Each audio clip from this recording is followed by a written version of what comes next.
하나님 말씀 신약성경 누가복음 7장 11절부터 17절까지 말씀입니다. 나를 찾아와 주신 주님, 두 번째 시간 위로와 소망을 주신 주님의 본문 누가복음 7장 11절부터 17절입니다. 제가 봉독합니다. 그 후에 예수께서 나인이란 성으로 가실새 제자와 많은 무리가 동행하더니 성문에 가까이 이르실 때에 사람들이 한 죽은 자를 메고 나오니 이는 한 어머니의 독자요 그의 어머니는 과부라. 그 성에 많은 사람도 그와 함께 나오거늘 주께서 과부를 보시고 불쌍히 여기사 울지 말라 하시고 가까이 가서 그거 안에 손을 대시니 맨 자들이 서는지라. 예수께서 이르시되 청년아 내가 내게 말하노니 일어나라 하시매 죽었던 자가 일어나 앉고 말도 하거늘 예수께서 그를 어머니에게 주시니 모든 사람이 두려워하며 하나님께 영광을 돌려 이르되 큰 선지자가 우리 가운데 일어나셨다 하고 또 하나님께서 자기 백성을 돌보셨다 하더라. 예수께 대한 이 소문이 온 유대와 사방에 두루 퍼지니라. 아멘. 아멘. 3월 말로 중계 대신방이 마쳐졌습니다.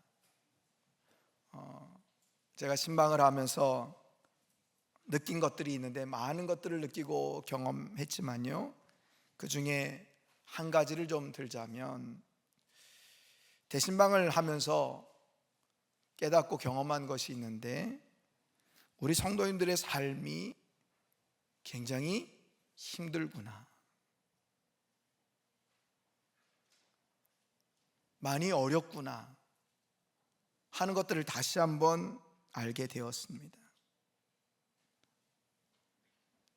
근데 문제는 뭐냐면 그렇게 삶이 힘들고 어려운데도 주일날이면 여전히 밝은 모습으로 예배당에 나오신다는 겁니다.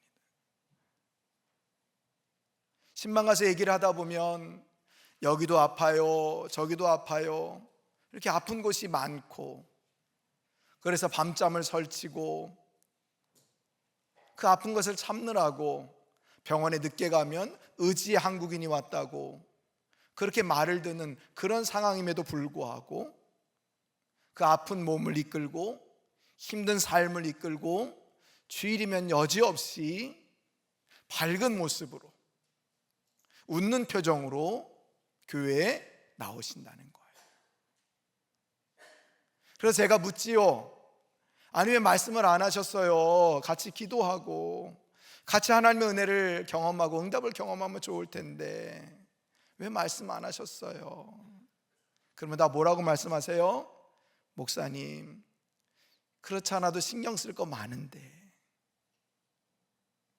여러 가지 바쁜데 내가 이것까지 얘기하면 너무너무 힘드시잖아요. 이런 말씀을 주세요. 목사가 너무 힘들다고 하는 표정을 많이 지었나? 너무 바쁘다고 하는 그런 표정을 많이 보였나? 너무 죄송스럽기도 하고 담임 목사 맞나?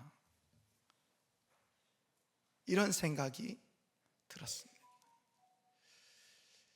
그래 여러분, 아마 많은 분들이 그러실 거예요. 아마 오늘 이 자리에 나오신 분들도 여러 가지 힘든 것도 있고 아픈 것도 있고 꼭 고통의 문제도 있고 여러 가지 문제가 있음에도 불구하고 오늘 또 밝은 표정으로 또 구별된 옷을 입으시고 또 이렇게 하나님 앞에 나와서 예배드리고 있는 우리 성도님들, 오늘도 하나님께서 여러분들을 만나주시고 위로하시고 축복해 주신다는 것을 믿을 수 있기를 바랍니다. 그래요 여러분, 우리는 아마 여러 가지로 많은 힘든 부분들, 어려운 부분들이 있을 겁니다. 몸 아픈 거 말고도 여러 가지 사정과 문제로 아파하고 힘들고 절망하고 고통 가운데 있는 성도님들이 많이 계시다는 것이죠. 내색은 않지만 그런 분들이 있다는 거예요. 여러분, 그런 성도님들을 바라보는 주님의 마음은 어떠실까? 또 그것을 바라만 보고 우리 주님은 가만히 계실까? 오늘 우리가 함께 읽은 본문은 우리 주님의 마음은 어떠실까? 그것을 보신 우리 주님은 가만히 계실까? 아니면 어떻게 행동하실까? 하는 것에 대한 말씀을, 답변을 우리에게 주시고 있는 그런 본문입니다. 우리가 여러 가지 사연들로 절망하고 힘들고 아파할 때 우리 주님은 과연 무엇을 하실까? 그 첫 번째는요, 힘들어하는 우리, 절망하는 우리를 친히 찾아와 주시는 분이라는 것을 여러분 믿을 수 있기를 바랍니다. 힘들어하는 우리, 절망하는 우리를 어떻게 하신다고요? 친히 찾아와 주시는 분이시다. 친히 찾아와 주시는 분이시다. 여러분, 오늘 본문 11절은요 그렇게 시작합니다. 그 후에 예수께서 나인이란 성으로 가실새 제자와 많은 무리가 동행하더니. 그 후에, 어떤 일 이후에라는 말이죠. 바로 앞에 나오는 누가복음 7장 1절부터 10절까지 믿음 좋은 백부장의 종을 치유해 주시고 고쳐 주시고 난 이후에, 그럼 백부장이 어디 있었느냐? 가버나움, 갈릴리 호수 북쪽에 가버나움이 있거든요. 근데 예수님이 제자들과 무리와 함께 나인이라고 하는 성으로 가셨다고 하는데, 여기에는 거리가 약 40km 정도, 하루를 꼬박 걸어야만 갈 수 있는 그런 거리인데 우리 주님이 이곳에 가셨다는 거예요. 왜 이곳에 가셨을까요? 우린 이 본문을 잘 알고 있으니까 왜 가신지를 분명히 알고 있습니다. 한 가부에 하나밖에 없는 독자가 죽음을 맞이한 겁니다.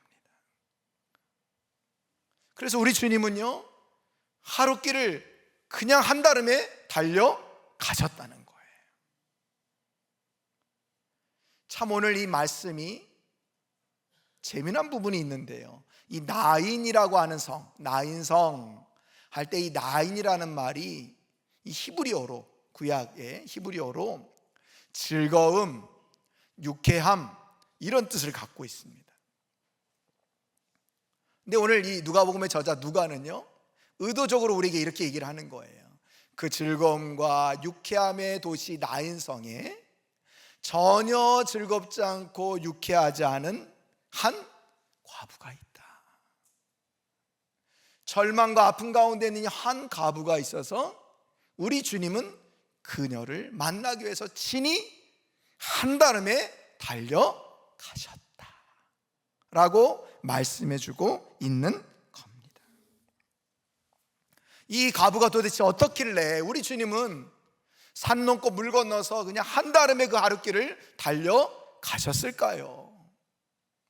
이유가 있습니다.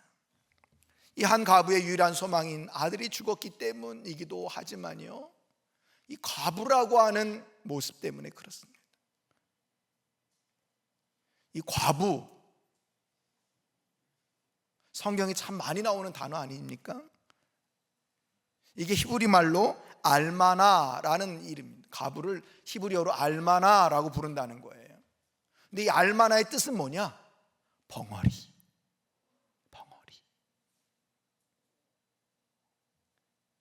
우리나라 예전에 유교에 아주 철두철미하게 뭉쳐져 있을 때 여자들은 시집가서 벙어리가 되어라, 뭐 이런 말이 내려오지 않습니까?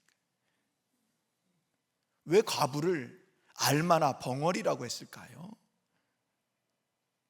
어디에 가서 말을 하지 못하는 존재가 바로 과부이기 때문에 그래요.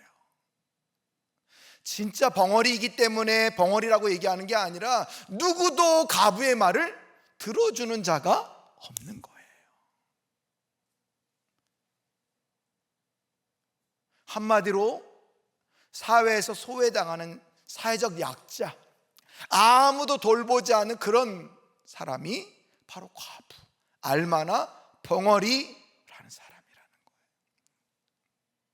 그래서 하나님은요, 이런 사실을 너무나도 잘 아시고 율법을 통해서 이스라엘 백성들에게 너희들 고아와 과부와 객과 나그네를 반드시 잘 챙겨줘야 한다라고 말씀해 주셨습니다. 이게요, 한두 군데가 아닙니다. 대표적으로 제가 신명기 24장 19절부터 21절까지 말씀만 여러분들에게 좀 소개합니다. 화면 한번 보시죠. 내가 밭에서 곡식을 멜 때 그 한 뭇을 밭에 잊어버렸거든. 다시 가서 가져오지 말고 나그네와 고아와 과부를 위하여 남겨두라. 그리하면 내 하나님 여호와께서 내 손으로 하는 모든 일에 복을 내리시리라. 내가 내 감람나무를 뗀 후에 그 가지를 다시 살피지 말고 그 남은 것은 객과 고아와 과부를 위하여 남겨두며, 내가 내 포도원에 포도를 딴 후에 그 남은 것을 다시 따지 말고 객과 고아와 과부를 위하여 남겨두라. 이게 하나님의 율법의 명령입니다. 철저하게 사회적 약자를 하나님께서 아시고 그들을 너희들이 공동체 안에 이들이 있을 텐데 이들을 그냥 내버려 두지 말아라. 반드시 이들을 돌봐라. 악착같이 추수하려고 하지 말고 남겨둬라. 그거 고아와 과부와 객과 나그네들이 먹게 내버려둬라. 이렇게 하나님이 명령해 주셨다는 거예요. 그렇다면 여러분, 저 명령을 잘 지켰을까요? 잘 지켰을까요? 아니요. 하나님만 섬기라고 하는 말씀도 안 지켜서 우상을 숭배했던 그 사람들이, 오직 하나님께만 제사를 지냈던 제사장들이, 우상을 섬기는 그런 시대 이스라엘 백성들이 과연 이 말을 잘 들었을까요? 아니요. 잘 듣지 않았습니다. 그래서 여러분, 우리가 선지서를 읽다 보면요, 자주 하나님의 책망이 나옵니다. 너희들이 고아와 과부와 객과 나그네를 학대했다, 버려두었다, 내가 이것을 반드시 갚겠다라고 하나님이 심판의 메시지를 주십니다. 그런데 여러분, 이게 예수님 시대는 좋아졌을까 하는 거죠. 전혀 그렇지가 못하다. 당시의 유대인들의 이 여인상은요, 결혼하기 전에는 아버지에게 종속이 됩니다. 아버지가 돌아가시면 큰 오빠에게 종속이 됩니다. 결혼을 하면 남편에게 종속이 됩니다. 남편이 죽으면 장남에게 종속이 됩니다. 그러면 이제 삶은 어떻게 살아갈까요? 남편이 죽으면 남편의 재산이 장남에게 갑니다. 그럼 장남과 함께 있는 이 엄마, 가부는 그 장남을 통해서 살아가는 거예요. 근데 오늘처럼 하나밖에 없는 독자가 죽었어요. 그럼 그 재산은 어떻게 됩니까? 가부에게 가는 것이 아니라 시댁 식구들, 남편의 가문으로 그 재산이 귀속됩니다. 그러니까 오늘 이 가부는요, 철저하게 사회적 죽음을 당하는 거예요. 남편도 없지요. 그동안 울타리가 되어줬던 이제 독자 아들마저도 죽어서 이제 이 여인은 살 길이 막막한 겁니다. 그렇지 않아도 어디 가서 말해도 들어주지도 않고 억울한 일을 당해도 누구 하나 눈 하나 깜짝하지 않았던 그 시대 가운데 이제 아들까지 없는 거예요. 그런데 살 길마저 막막하게 아무것도 없다는 거죠. 그러니 우리 주님이 너무너무 안타까우신 거예요. 그래서 한달음에 그 여인을 만나러 가버나움에서 40km나 되는 길을 달려서 오늘 이 나인성에 가시게 된 겁니다. 여러분 한번 생각해 보십시오. 그 사회적 죽음을 당한 이 가부, 이 마음의 상태는 어땠을까요? 슬픔, 절망, 이런 단어로 표현이 되겠습니까? 아무것도 없는 거예요. 뭐 하나 기댈 만한 데가 없는 거예요. 그런 상황이라는 거죠. 위로해 줄 자도 없고 눈물 닦아 줄 자도 없는 그런 상황. 그때 우리 주님이 찾아오셨다는 거예요. 여러분, 그런데 아십니까? 하나님은요, 우리가 힘들어할 때, 절망 가운데 있을 때, 아파하고 있을 때 우리 주님이 이렇게 친히 찾아오셔서 우리를 위로해 주시고 회복시켜 주시는 분이라는 것을 여러분 꼭 기억할 수 있기를 바랍니다. 오늘 라인성, 그 이름 즐거움과 유쾌함이라고 하는 이름 뜻을 갖고 있었지만 이 가부에게는 전혀 해당되지 않는 그런 말이었습니다. 그러나 우리 주님께서 친히 찾아오심으로 이 여인의 상황이 어떻게 됐습니까? 우리 주님이 독자 아들도 살려주시고 이 가부도 구원해 주심으로 말미암아 정말 그곳에 즐거움과 유쾌함이 임하는 그런 은혜가 임한 것처럼 우리가 힘들고 어려워할 때, 절망하고 아파할 때 우리 주님이 그냥 내버려 두시는 것이 아니라 친히 우리에게 찾아오셔서 만나주시고 위로해 주시고 역사해 주시는 그런 분이라는 것을 여러분 꼭 기억할 수 있기를 바랍니다. 그러니 여러분 기억하십시오. 절망 가운데 나 혼자구나 이런 생각 마십시오. 아픔 가운데 나 혼자 떨어졌구나 이런 생각하지 마십시오. 우리 주님이 함께해 주십니다. 할렐루야. 주님께서 친히 찾아오셔서 여러분들과 함께해 주신다는 것을 여러분 꼭 기억할 수 있기를 바랍니다. 오늘 이 말씀 우리에게 주시는 이유가 또 무엇일까요? 절망과 아픔 가운데 있는 우리를 주님께서 친히 찾아오신다, 이 메시지만 주시기 위해서 주님이 오늘 이 말씀을 우리에게 전하고 있는 걸까요? 또 다른 뜻이 있습니다.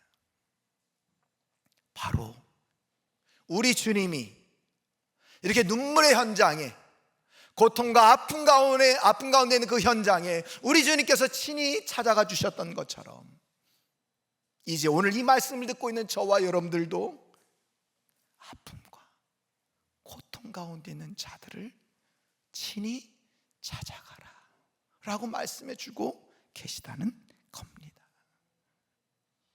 나는 이제 구원받았으니까, 나는 이제 절망 가운데 해결되었으니까 나만 잘 살면 됐지, 여기서 끝나는 성도가 아니라 진정한 성도는 주님이 이 여인을 찾아갔던 것처럼, 절망과 아픔 가운데 눈물 짓고 있는 그 여인을 찾아갔던 것처럼 이제 우리들도 그들을 찾아가서 위로해주고 사랑을 전해주라고 오늘 말씀해주고 계시다는 것을 여러분 꼭 기억할 수 있기를 바랍니다.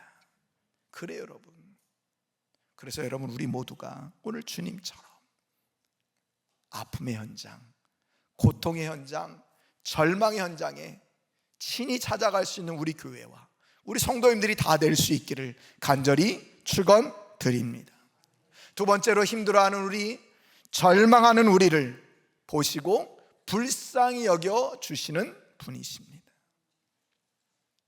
절망 가운데 있는 우리, 힘들어 아파하는 우리를 보시고 어떻게 하신다고요? 불쌍히 여겨 주시는 분이다. 여러분 오늘 본문 13절 말씀을 우리 함께 한 목소리로 읽어보겠습니다. 13절입니다. 시작. 주께서 가부를 보시고 불쌍히 여기사 울지 말라 하시고. 아멘. 여기 보니까 우리 주님이 누구를 보셨대요? 과부를 보셨대요. 과부를 보셨대요. 그 사회적 죽음 가운데 있는 그 과부를 눈여겨 보셨다, 주목하여 보셨다라고 하는 말이 바로 보시고라는 말입니다. 성경 전체에 이 보시고라는 말이 한 75번 정도 나오는데 50번이 복음서에 나옵니다. 복음서에. 누구와 관련되어서 얘기를 할 때 예수님이 어느 한 심령들, 어느 한 불쌍하고 연약한 무리들을 바라보시고 할 때 이 보시고라는 단어를 썼다는 거예요. 그러니까 예수님과 관련된 용어로 이 보시고라는 용어를 썼다는 거죠. 그러니까 예수님은요, 지금도 저와 여러분들을 주목하여 바라보고 계시다는 거예요. 절망하고 힘들어하는 우리를 주목하여 바라보고 계시다는 거예요. 여러분, 이것을 기억할 수 있기를 바랍니다. 다른 성경에도 보면요, 주님이 이런 은혜를 베푸고 계시는데 요한복음 5장 6절에 보면 38년 된 병자를 이렇게 봅니다. 한번 5장 6절 우리가 함께 읽어봅니다. 시작. 예수께서 그 누운 것을 보시고 병이 벌써 오래된 줄 아시고 이르시되 내가 낫고자 하느냐. 이 38년 된 병자를 보시고 이렇게 질문하고 계시는 거예요. 또 마가복음 6장 48절에 보면 풍랑 가운데 힘들어하고 있는 제자들에게 오시는데요, 6장 48절도 함께 읽어봅니다. 시작. 바람이 거스름으로 제자들이 힘겹게 노젓는 것을 보시고 밤 사경쯤에 바다 위로 걸어서 그들에게 오사 지나가려고 하시매. 아멘. 예. 힘들어하고 폭풍 가운데 힘들어하고 있는 그 제자들 노젓는 것을 보시고 절망 가운데 있는 우리, 인생의 힘든 삶 가운데 있는 우리를 주목하여 바라보고 계시다는 거예요. 그러니까 우리는요, 추워라도 이 세상에 나 혼자야 이런 말씀 하지 마십시오. 하나님은요, 나 한 사람을 주목하여 바라보고 계시다는 것을 여러분 꼭 기억할 수 있기를 바랍니다. 주님의 눈길은요, 지금도 인생에 힘들어하는 그 삶 가운데 걸어가고 있는 우리를 주목하여 바라보고 계시고요, 지금도 이 예배 자리에 나와서 하나님께 예배하는 저와 여러분들을 바라보고 계시고요, 또 일주일간의 삶의 현장에서 정말 열심히 성실하게 살아가는 저와 여러분들을 바라보고 계시고요, 절망과 아픔 가운데 신음하고 있는 저희들을 바라보고 계신다는 것을 여러분 꼭 기억할 수 있기를 바랍니다. 바라보시고 우리 주님이 가만히 계셨느냐? 오늘 13절에 뭐라고 말씀하십니까? 불쌍히 여기사 울지 말라 라고 말하셨대요. 불쌍히 여기사 울지 말라 라고 말하셨대요. 여러분, 우리 주님이요, 무슨 말씀을 하실 때는요, 그 말씀은 그냥 사운드가 아닌 거예요. 그냥 소리가 아니에요. 그냥 한번 뱉어본 말이 아니라는 거죠. 울지 말라. 뭐 사람들은 아무 힘이 없으니까 요 정도 말만 해도 위로가 되지만 우리 하나님은요, 울지 말라라고 하셨을 때 하나님이 무엇인가를 베푸시고자 하는 약속을 갖고 계시는 거예요. 그래서 오늘 울지 말라라고 말하고 계시는 거예요. 보실 때도 우리 눈이 있으니까 그냥 시선으로 그 여인을 바라봤다 이렇게 표현하고 있는 것이 아니에요. 불쌍히 여기면서 뭔가 해결된 약속을 갖고 바라보시고 울지 말라라고 말씀해 주고 계시다는 거죠. 여기 불쌍히 여기시다, 참 우리가 자주 듣던 말 아닙니까? 헬라어 언어 성경을 우리는 말로 좀 해석하면 민망히 여기시다, 궁휼히 여기시다, 이런 뜻을 갖고 있습니다. 그런데 그냥 마음만 그런 게 아니라 정말 이 내장이 뒤틀리는 것 같은, 이게 누가 땅을 사서 뒤틀리는 게 아니라 너무너무 힘들어하고 절망 가운데 있는 우리를 바라보시면서 너무너무 힘들어서 창자와 이 안에 장기들이 다 뒤틀리는 그런 아픔을 가지고 우리를 바라보시면서 울지 말라라고 말씀하고 계신다는 거예요.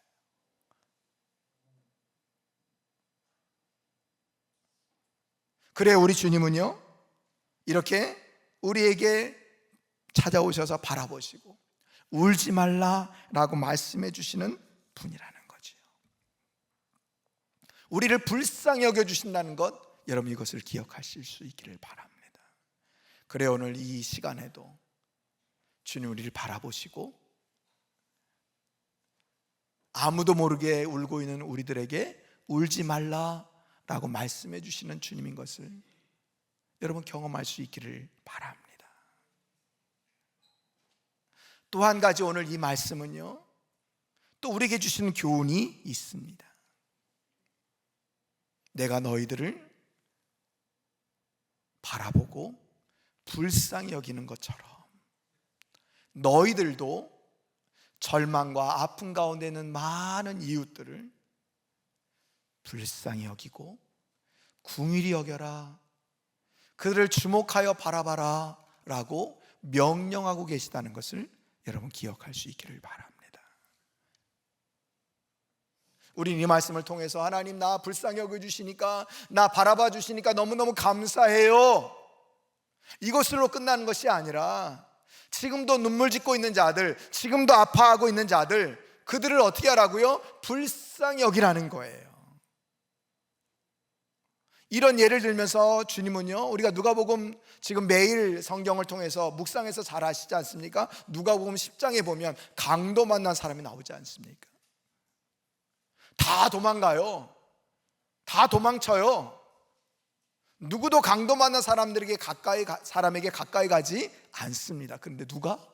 사마리아 사람이 그를 불쌍히 보고 가까이 가서 싸매어주고 또 치료해줬을 뿐만 아니라 그를 뭐 지금으로 얘기하면 여관이라고 해야 될까요? 그곳에 친히 또 모셔다가 쉬게 하고, 또 자기가 급한 일이 있어 떠날 때 주인장에게 돈이 더 들면 내가 갔다 와서 돈을 더 세마여 드리겠노라고 얘기할 정도로 이 사마리아 사람은 긍휼히 여기는 마음, 불쌍히 여기는 마음이 있었다는 거예요. 오늘 우리들에게도 말씀해 주고 계시는 거예요. 성도들, 너희들에게 정말 필요한 것이 있는데 긍휼히 여기는 마음이 필요하구나, 불쌍히 여기는 마음이 필요하구나. 언제부턴가 우리의 눈물이 메말르지 않았습니까? 언제부터 긍휼히 여기는 마음이 사라져가고 있지 않습니까? 성도라고 하면서도 우린 불쌍히 여김을 주님을 통해서 받았음에도 불구하고 우리는 정말 지금도 심하고 아파하는 자들을 불쌍히 여기는 마음이 점점 사라져가고 있다는 거예요. 그래서 오늘 주님은 우리에게 불쌍히 여기는 마음으로 그들을 바라보고 그들을 위로해주고 그들을 섬기라고 말씀해주고 계시다는 것, 여러분 이것을 꼭 기억할 수 있기를 바랍니다. 주님은요, 오늘 이 시간에 예배 자리에는 우리 모두를 바라보시고 불쌍히 여기신다는 것을 기억하십시오. 아픔과 신음 가운데, 고통 가운데 있는 많은 분들을 불쌍히 여기시고 바라보신다는 것을 기억하시기를 바랍니다. 뿐만 아니라 울지 말라라고 말씀해 주신다는 것을 기억할 수 있기를 바랍니다. 이제 우리도 우리 주변에 많은 희망을 잃어버린 많은 이웃들에게 찾아가서 불쌍히 여기고 또 긍휼히 여기는 마음으로 울지 말라라고 위로해 주는 그런 성도님들이 될 수 있기를 간절히 축원드립니다. 마지막 세 번째로, 힘들어하는 우리, 절망하는 우리를 우리 주님은 어떻게 해주실까? 일으켜 세워주시는 분이십니다. 일으켜 세워주시는 분이십니다. 오늘 우리 주님은요, 진정한 격려와 위로자로서 울지 말라라고 말씀하셨다고 했습니다. 그 다음에 또 말씀하시는 게 있는데요, 바로 14절 15절 말씀입니다. 우리 함께 본문 14절 15절 말씀 읽어봅니다. 시작.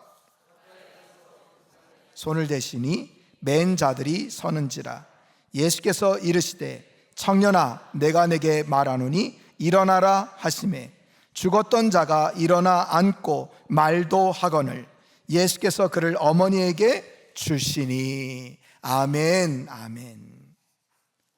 예, 오늘 우리 주님이요, 그 죽음의 행렬, 무덤으로 가는 그 행렬 가운데 앞에 서셔서 친히 간 가까이 가셔가지고 뭐라고요? 청년아 일어나라 라고 선포해 주고 계십니다. 친히 가까이 가십니다. 그리고 간에 손을 대십니다. 당시의 율법은요, 그 장례 행렬을 막는 것 부정한 것으로 여겼습니다. 죽은 자의 간을 만지는 것 당연히 더욱더 부정하게 여겼지요. 근데 우리 주님은 전혀 거기에 개의치 않으시고 오늘 친히 가까이 가셔서 그 간에 손을 대시면서 청년아 일어나라 라고 말씀해 주고 계시다는 거예요. 아까도 우리 주님께서 불쌍히 여기시면서 울지 말라라고 하는 말씀이 그저 호언장담이 아니라는 것을 오늘 이 말씀을 통해서 알게 된다는 거예요. 일어나라 라고 선언했는데 어떻게 됐습니까? 그 청년이 일어나 앉고 말도 하거늘 살아났다는 겁니다. 할렐루야. 그래요 여러분, 우리 주님의 모습입니다. 모습이에요. 그 말씀을 멀리서 하실 수도 있습니다. 안타까워하시만 하실 수 있는데도 그렇게 하시지 않고 우리 주님이 친히 가까이 가셔서 일어나라 라고 명령하시고 그 청년이 일어나자 그 청년을 그의 어머니에게 드렸다, 보냈다 라고 오늘 성경은 우리들에게 말해주고 있습니다. 그래요 여러분, 오늘 이 말씀이 우리에게 얼마나 큰 은혜로 다가옵니까? 주님은요, 절망과 고통 가운데 힘들어하는 우리에게 동일하게 말씀하십니다. 뭐라고요? 일어나라. 할렐루야, 할렐루야. 그래 성경에 보면요, 특별히 신약성경 사복음서에 보면 일어나라 라는 말씀을 얼마나 많이 해주십니까? 그 말씀은 당시 그들에게만 해당되는 말이 아니라 오늘 우리들에게 해당되는 말이라는 거예요. 힘들고 아파하는 우리 가정에 친히 찾아오셔서, 우리 교회에 친히 찾아오셔서, 우리 직장과 사업장에 친히 찾아오셔서 우리에게 명하신다는 거예요. 뭐라고요? 일어나라. 할렐루야. 그래요 여러분, 우리 주님의 이 선포를 통해서 죽은 자가 벌떡 일어난 것처럼 우리의 삶도 온전히 소성케 되고 회복되고 정말로 온전히 일어나는 그런 놀라운 역사가 일어난다는 것을 여러분 꼭 기억할 수 있기를 바랍니다. 여러분, 여기까지 말씀하면 또 우리에게 주시는 은혜로 끝입니다. 아, 주님 힘들어하고 아파하는 우리들에게 찾아오셔서 울지 말라 말씀만 하신 것이 아니라 일어나라 라고 말해 주셨구나. 그래서 그 청년이 일어나자 어머니에게 드렸구나, 끝. 이 말씀을 하시는 것이 최종의 목적이 아니라 오늘 우리에게 주시는 도전이 있다는 거예요. 어떤 도전입니까? 바로 우리가 예수님처럼 직접 가서 문제를 해결해 주어라 라는 명령을 주시고 계시다는 거예요. 더 쉽게 얘기하면 행동하라. 불쌍히 여기는 마음만 갖고 기도만 하고 있지 말고, 그저 혀만 차면서 안타까워만 하지 말고 그 문제 현장에, 절망의 현장에 직접 가서 행동하는 믿음을 보여주어라 라고 말씀해 주고 계십니다.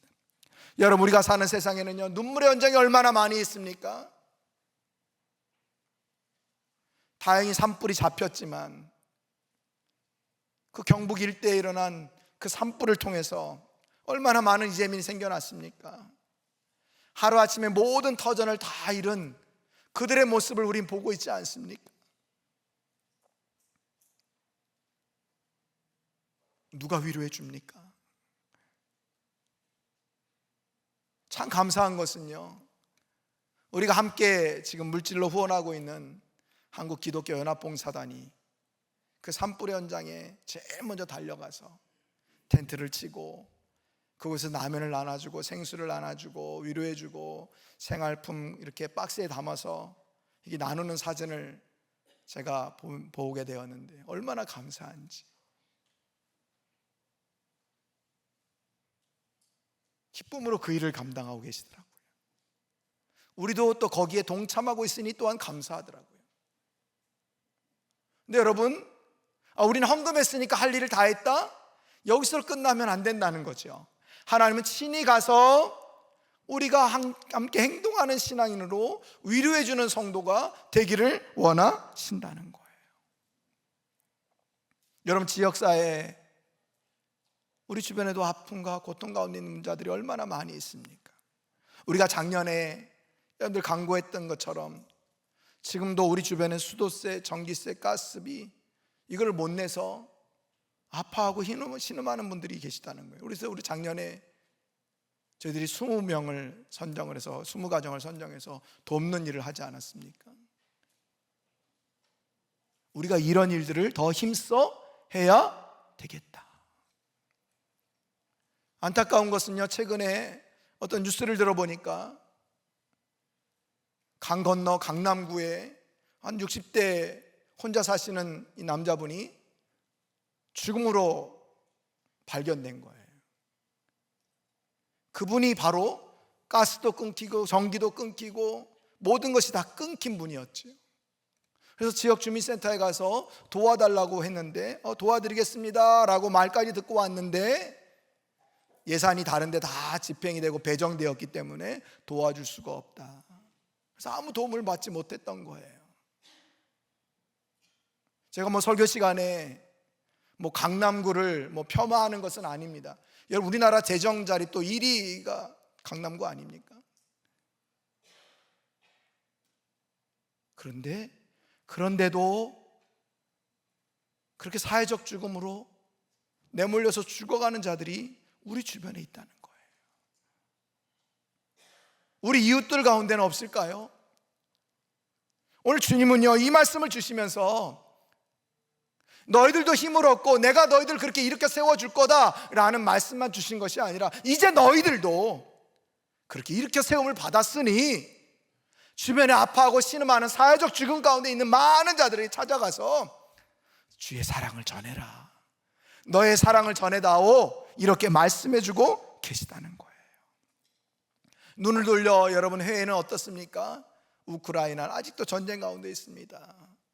가자지구, 중동의 레바논은 아직도 전쟁의 고통 가운데 있습니다. 아프리카의 많은 어린이들 지금도 고통과 아픔 가운데 신음하고 있습니다. 여러분, 우리의 헌금이요, 우리의 구제헌금이 바로 그런 데 온전히 사용되어야 됩니다. 더 크게 우리가 그런 일들을 감당해야 합니다. 여러분, 이것을 위해서 기도하시고 더 힘써 행동하는 성도로 나아갈 수 있기를 간절히 축원드립니다. 그래요, 여러분. 그래서 우리가 지금 이재민들을 위한 십시일반 운동을 하고 있지 않습니까? 여러분들 정말 믿음을 다해서 기도하면서 여러분 동참하십시오. 또 이번 고난주간 특세와 부활주간 특세에는 우리가 한 끼씩 금식하면서 그 모은 헌금으로 우리 주변에 지금 가스, 전기 이런 것들이 다 끊겨서 힘들어하고 있는 분들을 다시 한번 또 도와드리려고 합니다. 여러분들 이 일을 위해서도 힘쓰시기를 바랍니다. 우리 교회가 더 행동하는 교회로 우리 주변에 많은 힘들어하는 자들이 눈물을 닦아주는 교회로 온전히 쓰임받는 그런 교회, 그런 성도가 되기를 여러분 소망하면서 더 기도하고 애쓰시는 그런 성도님들이 될 수 있기를 간절히 축원드립니다. 여러분, 이런 일을 했을 때 오늘 어떤 역사가 일어났는지 마지막으로 16절 말씀 읽어봅니다. 우리 16절 말씀 다 같이 읽습니다. 시작. 모든 사람이 두려워하며 하나님께 영광을 돌려 이르되 큰 선지자가 우리 가운데 일어나셨다 하고 또 하나님께서 자기 백성을 돌아보셨다 하더라. 아멘, 아멘. 그 가부의 아들을 살리신 일을 통해서 많은 사람들이 이렇게 얘기했다는 거예요. 하나님께서 자기 백성을 돌보셨다. 이 돌보셨다는 말은요, 의사가 환자를 왕진왔다 이 말인 거거든요. 하나님께서 친히 오셔서 불쌍한 우리들을 방문하셨고 고쳐주셨어, 이런 말인 거예요.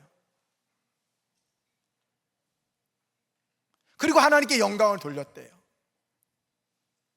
여러분, 이런 일들이요, 우리 교회를 통해서 일어나야 합니다.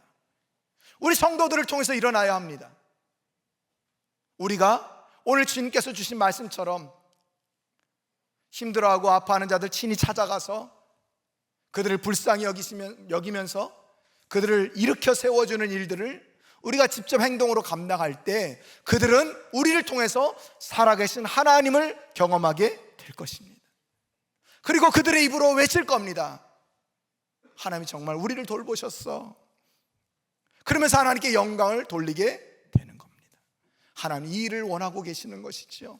사랑하는 성도들, 오늘 말씀을 기억하면서 나만 잘 먹고 잘 살면 되지, 아니 지금 나 너무너무 힘드니까 하나님 좀 봐주세요, 여기서로 끝나는 성도들이 아니라 지금도 우리 주변에 국내 여러 곳에서 신음하고 아파하고 있는 많은 사람들이 있다는 것을 기억하면서 우리 주님이 친히 우리에게 찾아오셔서 불쌍히 여기고 우리를 이렇게 세워주신 것처럼 이제 너희들도 그런 일들을 감당하라고 오늘 말씀을 주셨다는 것을 기억하면서 친히 이 모든 일들을 넉넉히 감당하는 우리 참사랑교회와 우리 성도님들이 다 될 수 있기를 간절히 축원드립니다.